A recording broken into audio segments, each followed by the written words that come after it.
I am very intense. Pisando campo minado, sin miedo a avanzar. A lot of energy. I needed to pour it out. Y pisando firme, voy al frente con un arsenal. Always trying to channel that into art and music. They offered me whatever they could offer. Everything. Shalom, Nessia. Shalom.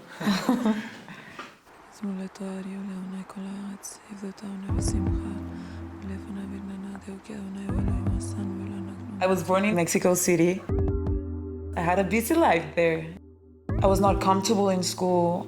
I was always causing balagan, running away from my home. Started very young, like doing tattoos, going out and parties, and illegal graffiti artist, involved with some gangs, trying to discover the world, traveling by myself around the world. I always wanted something more, like the truth, something deep.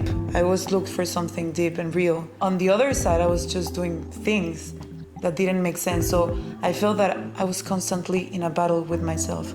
We're between those sides, trying to find always a light in the darkness. I just feel trapped.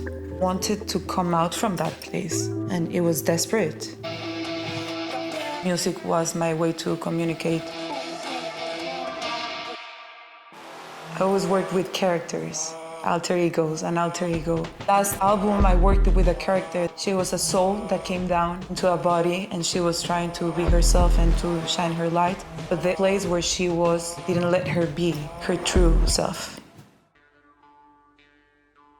So the first time I came to Israel, I was like 20 years old. I just wanted to travel the world, and I felt that I wanted to come to Israel without a reason or purpose. For me, it was just like fun, entertainment. I didn't know where I was standing on.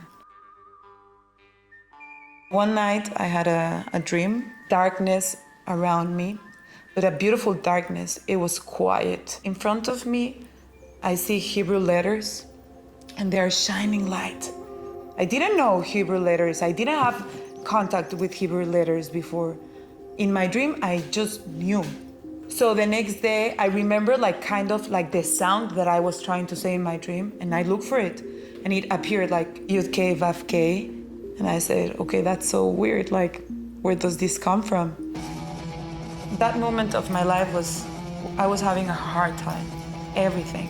We were about to record my last album. I left my mom's house. I was trying to find a place to live. I was not talking to my family. I was just not finding myself anywhere. So I had another dream there. It was like a castle. It was like something old. And in my dream, I'm saying, I have to go to the king. When I got to that place, I saw this huge door, and I'm knocking the door caja. And suddenly someone comes out, a man, with a musical instrument, and he says, welcome home.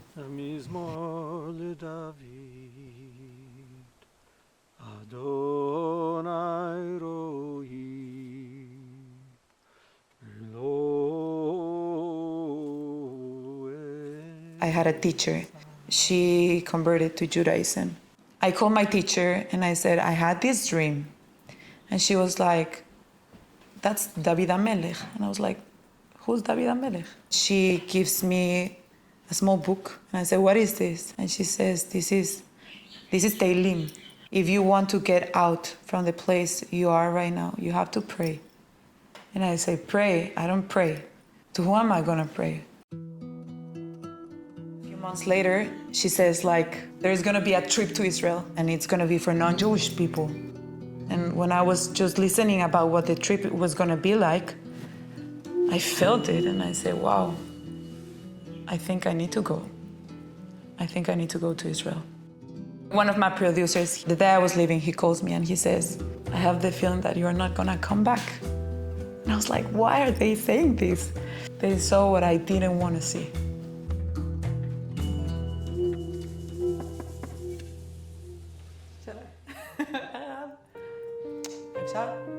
The last day of that trip was the most powerful day of my life.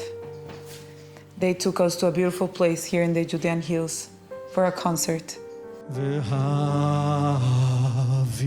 I see her over there on the left, you know, she's among people, but Nessia has a very strong presence and like, okay, what's going on over there? And then she's crying and she's responding, and clearly something important's going on. The music was really going very deep into my soul. I was like, wow, what's going on with me? What's happening? And I was just crying all the time. After so many years of listening music that was destroying myself, that day what I felt, it was just my soul saying, this is it. And for the first time, I felt that, wow, I found my place and it's here. This trip changed my life. After this trip, I couldn't go back. I started questioning myself why I have such a strong connection to this land. And I came back to Mexico. I came to my grandmother and I said, I need to understand what's going on with me. Where do I come from? And why do I feel that this is my place? If there's something Jewish in me. This is a picture of my grandfather, Shlomo. And it's very special for me. And this is a picture of my grandmother, Edith. She said, you're Jewish.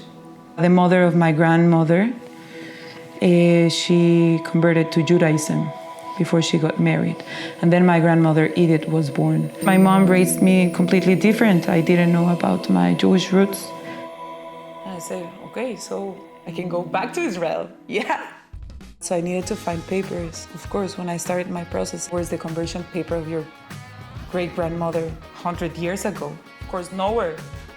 So he said, okay, the rabbi in Mexico, he said, you need to convert.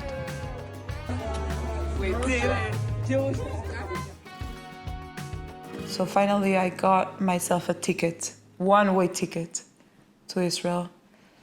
And I landed October 6th, one day before the war. The next day I woke up with bombs and sirens. And I was like, what is this? And the whole day, it was Shabbat, it was Simchat Torah. We were in a bomb shelter. And I was like, oh, this is serious. And in that moment, I felt that everything that I went through in my life made sense. For the first time, I knew that the battle that I was fighting, an internal battle that helped me to be stronger, it had a purpose, to be here.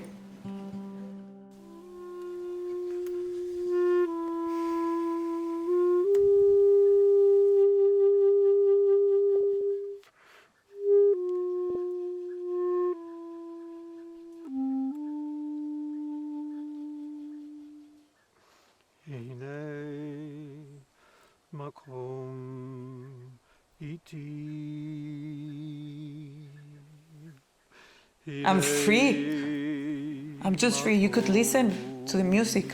What I was writing, what I was creating, everything is heavy, it's dark, it's painful. And my voice, it was a plea, it was a cry for true freedom. And freedom, it's to know Hashem, to be with Him, to have the Torah. That's freedom. Hashem really heard my soul. I want to be grateful every day for that.